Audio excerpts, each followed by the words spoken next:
குழம்புக்கு தேவையான 100 கிராம் புளியை கரைச்சி எடுத்துக்கிட்டோம். அதுக்கு தேவையான பொருட்கள் எடுத்து வச்சிருக்கோம். என்னென்ன எடுத்து வச்சிருக்கோம்னா, அரை முடி தேங்காய் 1/4 மூடி அரைச்சி வச்சிருக்கோம், 5 கத்தரிக்காய் எடுத்து வச்சிருக்கோம், 150 கிராம் மசாலா பொடி எடுத்து வச்சிருக்கோம், 5 பச்சைக்காய் எடுத்து வச்சிருக்கோம், ஒரு தக்காளி எடுத்து வச்சிருக்கோம். இது எல்லாத்தையும் ஒன்றா சேர்த்து குழம்பு கூட்டிக்கிறோம்.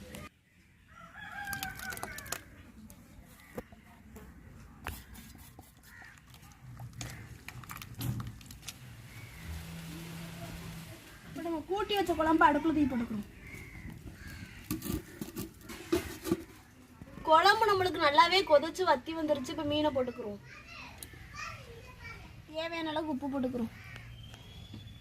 குழம்பு இறக்கி வச்சு தாளிச்சுக்கிறோம்.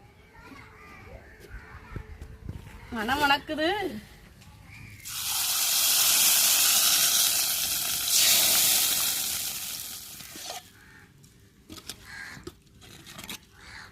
இன்னும் ஒட்டே பயமா இருக்கு.